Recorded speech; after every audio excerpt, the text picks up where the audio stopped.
ఆరాధనా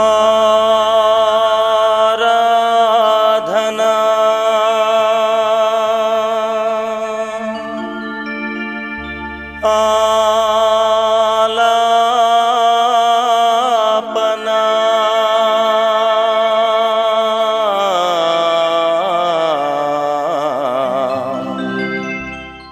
నాకు అత్యంత ప్రియమైనటువంటి ఆరాధన ప్రేక్షకులందరికీ కూడా జగద్రక్షకుడును పాపుల రక్షకుడైనటువంటి యేసు క్రీస్తు అతి పరిశుద్ధ నామములో మీ అందరికీ శుభవందనాలు తెలియచేస్తూ ఉన్నాను.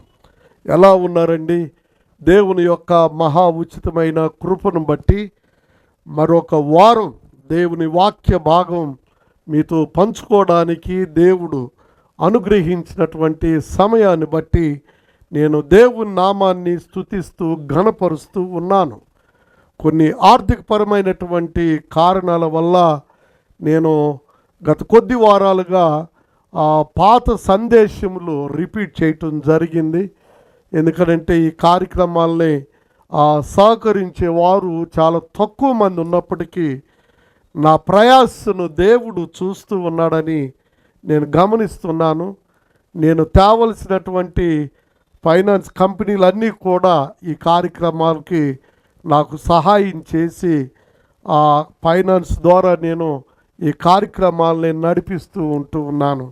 కొద్దిమంది బిడ్డలు ఈ కార్యక్రమాలకి మరి సహాయం చేస్తూ ఉన్నారు. అయినను కొద్దిగా సహాయం ద్వారానే అది 5 రొట్టెలు 2 చిన్న చేపలుగా దేవుడు ఆశీర్వదిస్తాడన్నటువంటి దృఢ నిశ్చయంతో నేను ఈ కార్యక్రమాల్ని నిర్వహిస్తూ ఉన్నాను. దేవుడు ఈ కార్యక్రమాలకు ద్వారాలు తెరిచి ఈ కార్యక్రమాలు నిరాటంకంగా జరగటానికి నేను కన్నీరు గార్చి ప్రార్థన చేస్తూ ఉన్నాను. ఎన్నో రాత్రులు మరి ఉపవాసాలుంటూ ఎన్నో రాత్రులు దేవుని సన్నిధిలో గడుపుతూ ఈ కార్యక్రమాలు మీకోసం మేము సమర్పిస్తూ ఉన్నాం. ప్రాముఖ్యంగా కార్యక్రమాల కొరకే కాదు, మరి ప్రేక్షకులు ఫోన్ చేస్తున్నటువంటి విపరీతమైనటువంటి కాల్స్ ఏంటంటే జబ్బుల్లో పడ్డటువంటి వారు, దీర్ఘకాలిక వ్యాధుల కొరకు ప్రత్యేకమైనటువంటి ప్రార్థనలు చేస్తూ ఉన్నాం. కోర్టు కేసుల కొరకు ప్రార్థన చేస్తూ ఉన్నాం. పిల్లల యొక్క వివాహాల కొరకు ప్రార్థన చేస్తూ ఉన్నాం. నిరుద్యోగ సమస్యను బట్టి మేము ప్రార్థన చేస్తూ ఉన్నాం. విడవబడినటువంటి భార్యలు భర్తలను బట్టి కూడా మేము ప్రార్థన చేస్తున్నాం. మీరు ధైర్యంగా ఉండండి. దేవుడు మీ పట్ల గొప్ప కార్యములు చేయబోతూ ఉన్నాడు. యెహోవా మన కొరకు గొప్ప కార్యములు చేసి ఉన్నాడని దేవుని వాక్య భాగంలో మనం చూస్తూ ఉన్నాం. ప్రియ దేవుని బిడ్డలారా, ధైర్యంగా ఉండండి. మా ప్రార్థన ద్వారా మీరు అనేక రీతిలుగా మేలు పొందాలని నేను మనసారా కోరుతూ ఉన్నాను. చాలామంది తెలుగు రాష్ట్రాల నుండి ఆయా దేశాల నుండి ప్రార్థన అవసరతలు పంపిస్తున్నటువంటి ప్రియ దేవుని బిడ్డలందరికీ కూడా ప్రత్యేక మనవి, కార్యక్రమం వచ్చేటప్పుడు మీరు కేవలం మిస్డ్ కాల్ ఇవ్వండి. నేను ఆదివారం మధ్యాహ్నం కానీ సోమవారం ఉదయం కానీ మీ యొక్క ఫోన్ కాల్స్కి నేను రెస్పాండ్ అవుతాను. కారణం ఏంటంటే మీ ప్రార్థన అవసరతలు కార్యక్రమం వచ్చేటప్పుడు మీ మాటలు నేను వినుకుంటా ఉంటే అనేక మంది ఫోన్ కాల్స్ నేను మిస్ అవుతూ ఉంటాను. రెండవ మనవి ఏమనగా, చాలామంది వాక్యం వింటున్నటువంటి చాలామంది బిడ్డలు నన్ను ఆర్థికపరమైనటువంటి సహాయమును అడుగుతూ ఉన్నారు. చర్చిలు కడుతున్నామని, అన్నదానం చేస్తున్నామని, కరెంటు బిల్లులు లేవని, అలాగనే ఎన్నో అవసరతల కొరకు, మెడికల్ బిల్లు కొరకు నన్ను ఆర్థిక వనరులు అడుగుతూ ఉన్నారు. నా దగ్గర మీకు పంపించి సహాయం చేసేంత ఆర్థిక వనరులు కలిగినటువంటి వాడను నేను కాదు. కారణం ఏంటంటే నాకున్నటువంటి కొన్ని వనరులలో నేను సువార్తకి ప్రాధాన్యత ఇస్తున్నాను. సువార్త నా భాష, సువార్త నా ఆశ, సువార్త నా శ్వాస. కారణం ఏంటంటే ఈ వాక్య భాగం ఆఖరులో దేవుడు మానవాళికి ఇచ్చినటువంటి ఆజ్ఞను మనము మర్చిపోకుండా ఉండాలని, ఆయన ఆజ్ఞ ప్రకారము మనము ఆయన అడుగు జాడలలో నడవడానికి నేను ఈ కార్యక్రమాల్ని కొనసాగింపచేస్తూ ఉన్నాను. కావున ఇక మీదట నేను ఈ కరెంటు బిల్లులని, హాస్పిటల్స్ బిల్లులని దయచేసి నన్ను అర్జించవద్దు, నేను పంపలేనని సవినయంగా నేను మనవి చేస్తూ ఉన్నాను. దేవుని యొక్క వాక్య భాగంలోనికి వెళ్ళే ముందుగా మనము చిన్న ప్రార్థన చేసుకుందాం. ఈ కార్యక్రమాలకి మరి ముగింపు అనేది ఉంటుందనుకొని నేను అనుకుంటూ ఉన్నాను. కానీ అనతి కాలంలో కొద్దిమంది బిడ్డలు, ప్రత్యేకించి వైజాగ్ నుండి షైనీ డేవిడ్ గారు, అలాగనే కర్నూలులో నుండి సూర్యకుమార్ గారు ఈ కార్యక్రమాలకి మరల ఊతమిచ్చి ఈ కార్యక్రమాలు కొనసాగేటట్టు దేవుడు తన కృపను చూపించాడు.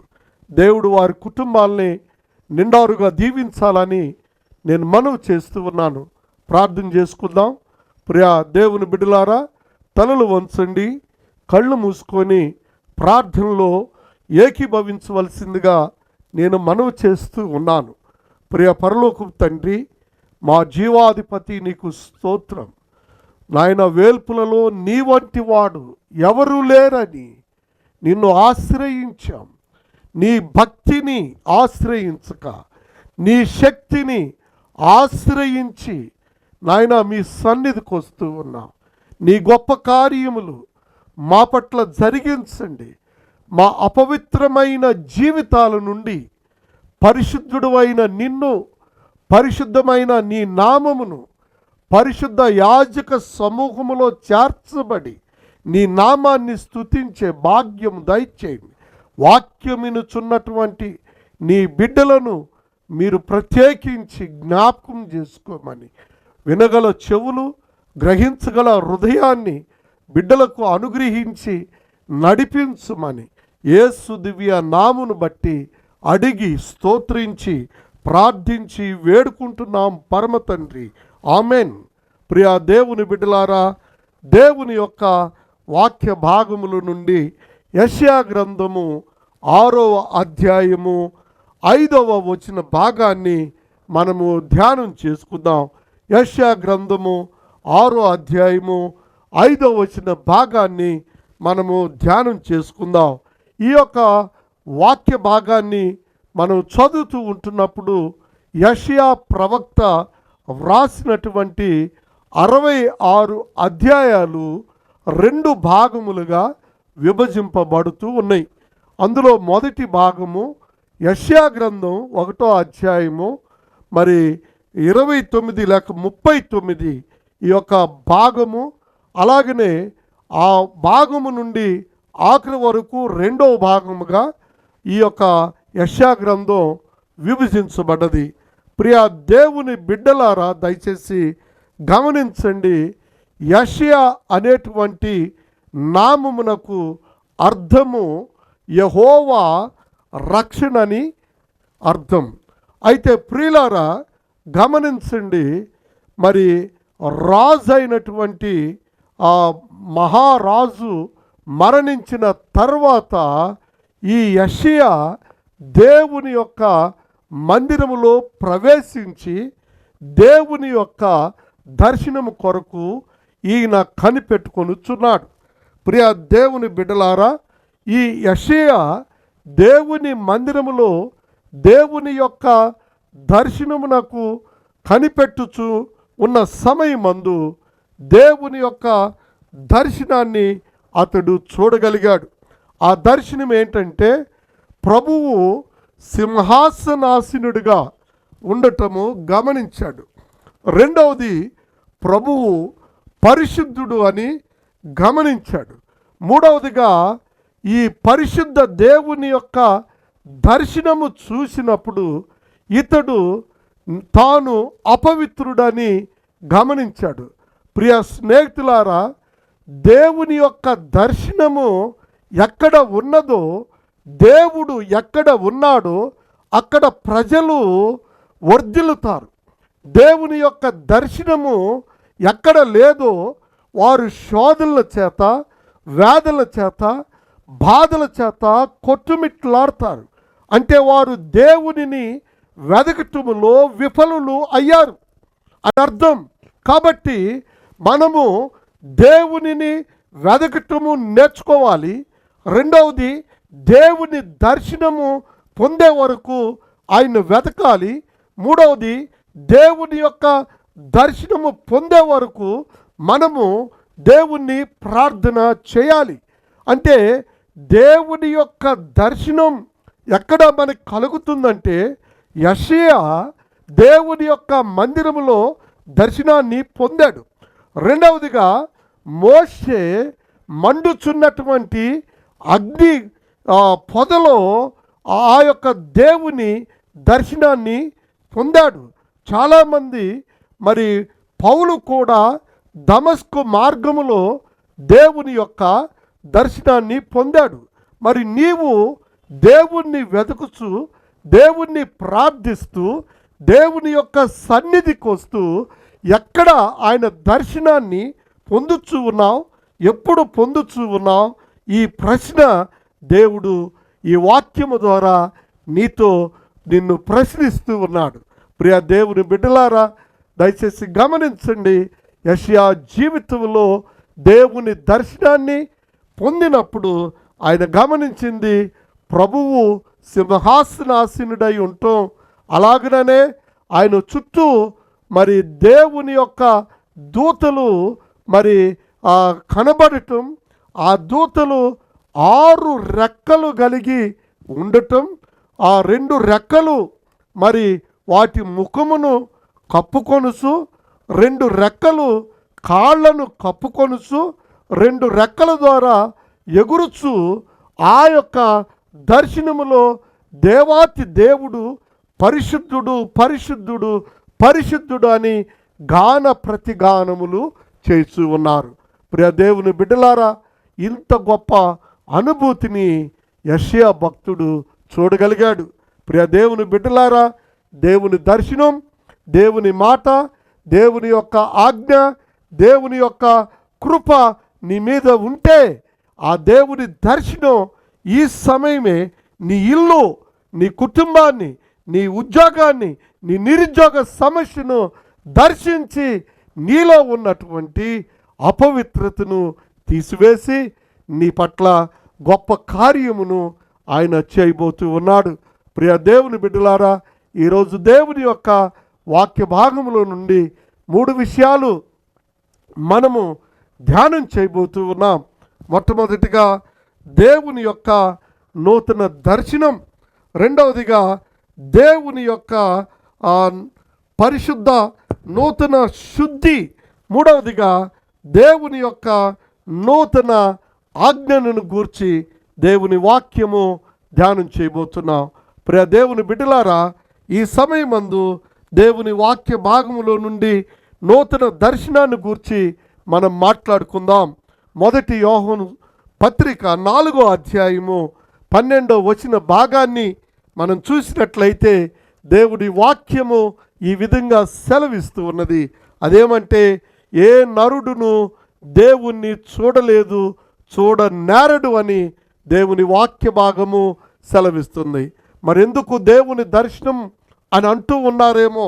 ప్రియ దేవుని బిడ్డలారా, దేవుడి యొక్క దర్శనం అంటే దేవుడు తన నిజ స్వరూపమును ఆయన మనకు చూపించడు. కానీ దేవుని దర్శనం అంటే ఆయన మహిమను మాత్రమే మనకు చూపిస్తాడు.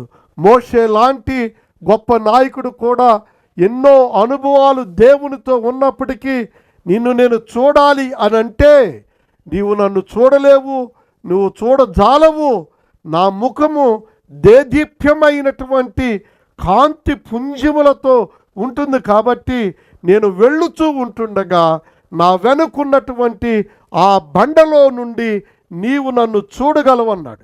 ఆ బండ ఎవరు అనంటే యేసు క్రీస్తు. అంటే ఆ బండ సందులలో దాగుకొని నీవు నన్ను చూడగలవు.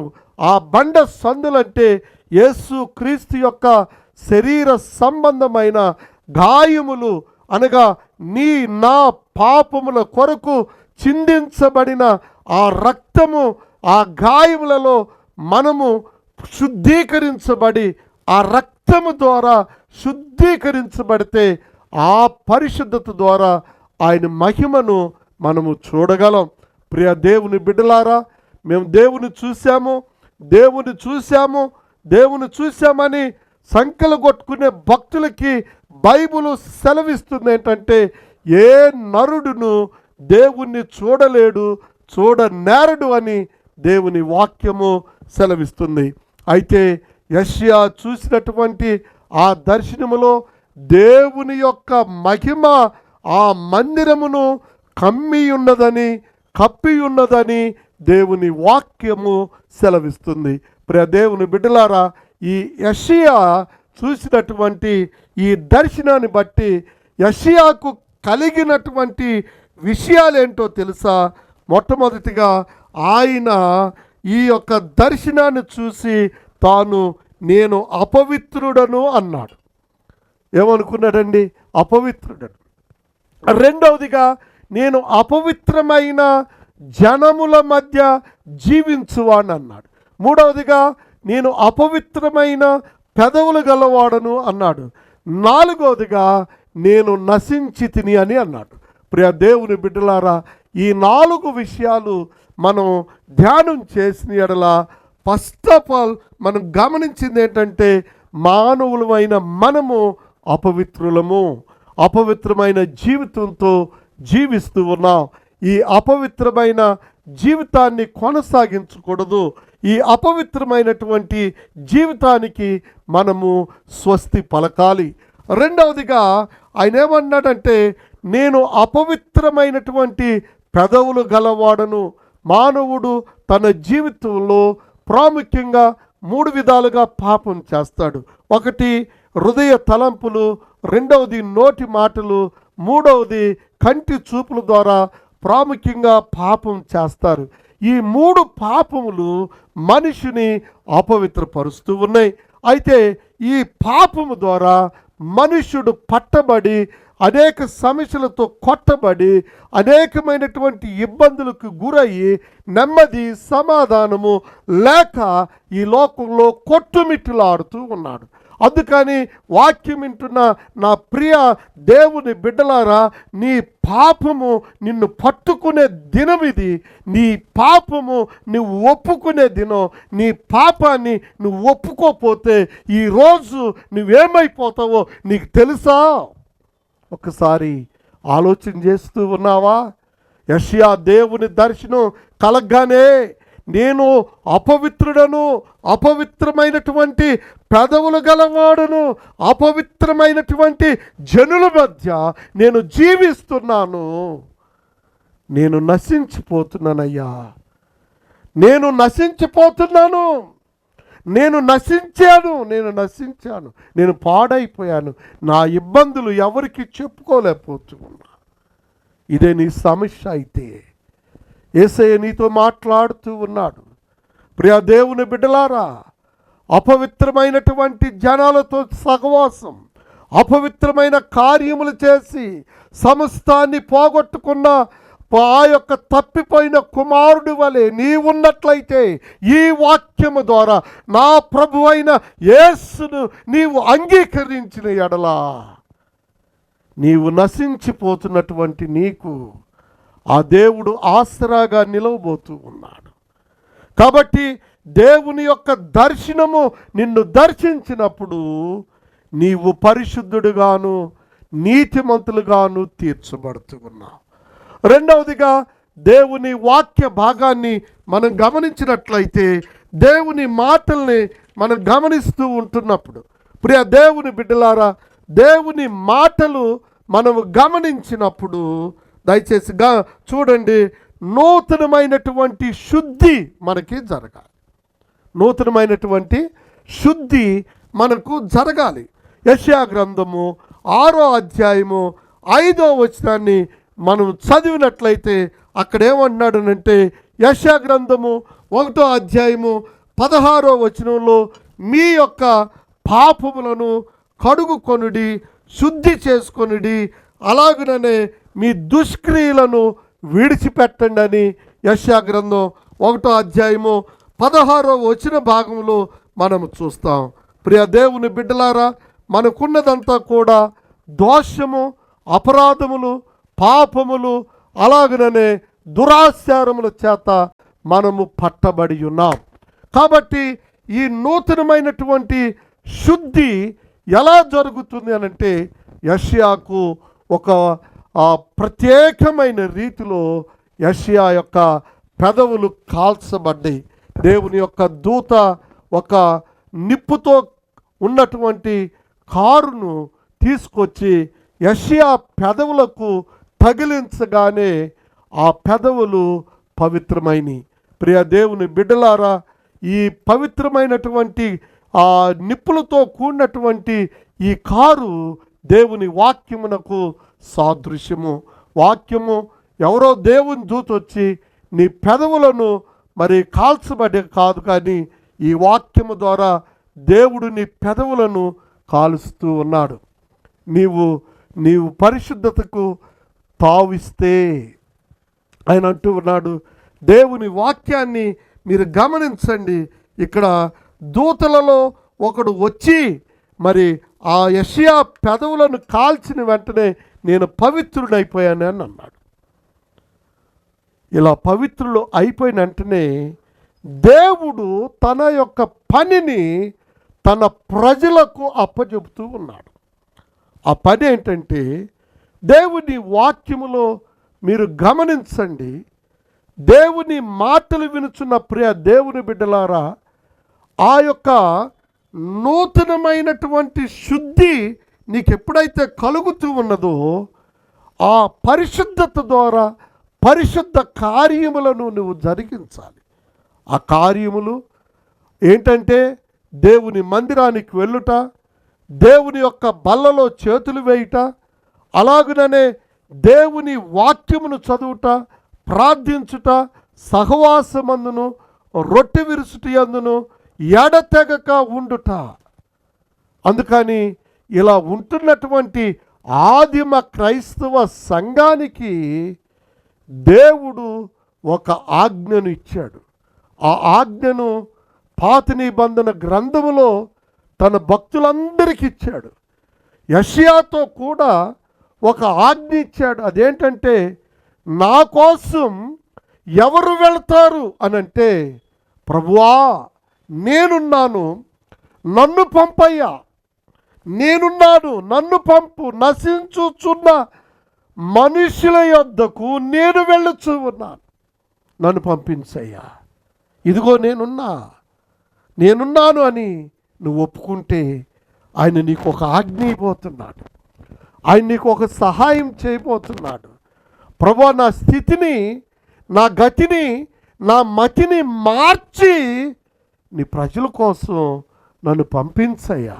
ఒకప్పుడు నేను కూడా నాస్తికుడిగా ఉంటే నన్ను కూడా ముట్టాడు, నన్ను కూడా దర్శించాడు, నన్ను కూడా మొత్తాడు, శిక్షించాడు, రక్షించాడు. ఆ శిక్షణ నాకు శిక్షగా తీసుకొని రక్షణలోకి వచ్చి నేను వాక్యం చెబుతున్నాను. నాస్తికుని నోట క్రీస్తుని మాట ఎందుకో తెలుసా? బహు భయంకరమైనటువంటి నాస్తికత్వం నుంచి దేవుడు నన్ను తప్పించాడు. ప్రియ దేవుని బిడ్డలారా, దేవుని వాక్య భాగంలో మండుచున్న పొదలో నుంచి దేవుడు మోషేకు ఆజ్ఞయించాడు. నిర్గమాకాండం 3వ అధ్యాయం మనం చదువుతూ ఉంటున్నప్పుడు, మోషే నీవు నా జనులను నడిపించడానికి నువ్వు వెళ్ళన్నాడు. రెండవదిగా ఇర్మియాతో 1వ అధ్యాయం 5వ వచన భాగంలో, నీ నోట నా మాట ఉంచుతాను, నువ్వు వెళ్ళు, నీకు ఆజ్ఞాపిస్తున్నాను. అలాగనే యెషయాతో నా ప్రజల కొరకు ఎవరు వెళ్తారంటే, నేనున్నాను ప్రభువా, నువ్వు వెళ్ళిపోయి. అలాగనే యెహెజ్కేలుతో దేవుడు సెలవిస్తున్నాడు, ఇదిగో ఎండిన ఎముకలను మరి బ్రతికింపజేసినటువంటి దేవుడిగా నా జనులు విన్నా వినపోయినా నువ్వు వెళ్ళి వారితో యెహోవాను గూర్చి ప్రకటించేయమన్నాడు. పశువులను కాస్తున్నటువంటి ఆమోసును కూడా ఆయన పంపించి దేవుని మాటలు చెప్పమని చెప్పి ఉన్నాడు. ప్రియ దేవుని బిడ్డలారా, వాక్యం వినుచున్నటువంటి నీవు దేవుని యొక్క ఆజ్ఞను గమనించి ఈ యొక్క సువార్త ఆదిమ క్రైస్తవ సంఘము సువార్తను ప్రకటించమని ఆ సంఘమునకు దేవుడు బాధ్యత ఇస్తే ఆ బాధ్యతను ఈనాడు సంఘము పూర్తిగా మర్చిపోయింది.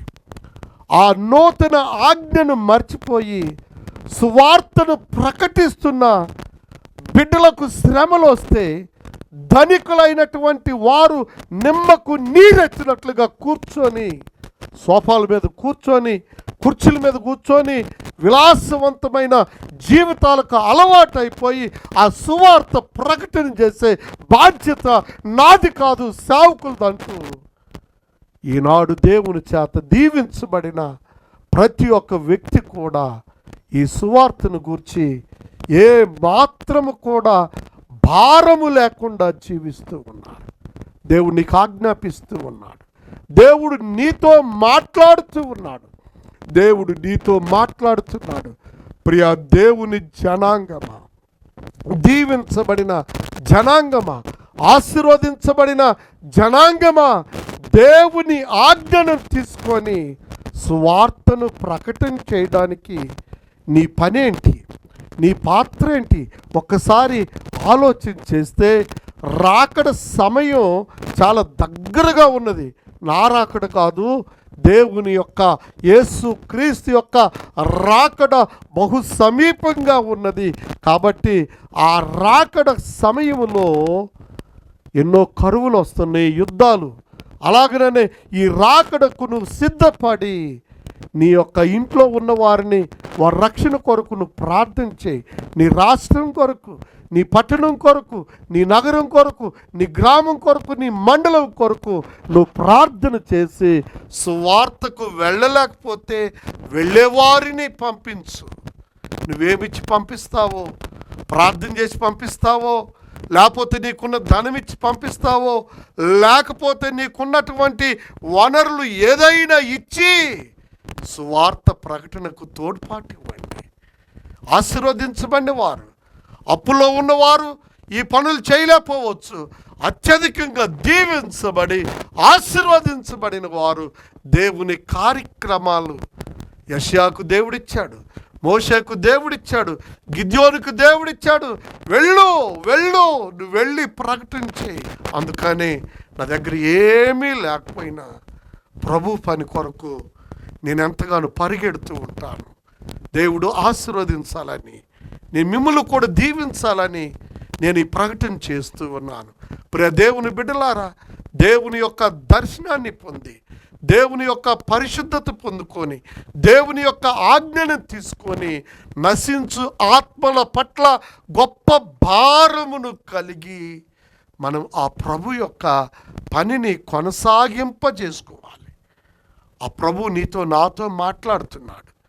నశించు ఆత్మల కొరకు ఎవరు వెళతారంటే, ప్రభువా నేనున్నాను, నన్ను పంపించయ్యా, నేనున్నాను, నన్ను పంపించయ్యా, నేనున్నాను, నేను వెళ్ళలేకపోతే వెళ్ళేవారిని నేను పంపిస్తానయ్యా, వెళ్ళలేకపోతే వెళ్ళేవారిని నేను పంపిస్తానయ్యా, నేను వెళ్ళలేను కానీ ఈ ప్రకటన చేసేవారికి తోడ్పాటిస్తానయ్యా. ఓ నిర్ణయాన్ని తీసుకుంటావా? ప్రార్థన చేసుకుందాం.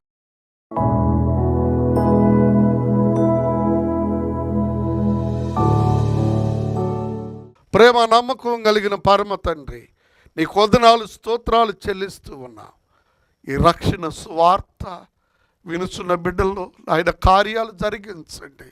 ఇమాన్యుయల్ మినిస్ట్రీస్కు కావలసిన వనరులు మీరు దయచేయండి ప్రభు. ఆ కార్యక్రమాలు ఆర్థిక వనరులు లేక ఎన్నో ఆటంకాల మధ్య ఈ కార్యక్రమాలు ప్రకటిస్తూ ఉన్నాం. మీ కార్యాలు జరిగించి కృప చూపించండి, సహాయం చేయండి. మీ సహాయతను పంపించమని మేము అడుగుతూ ఉన్నాం.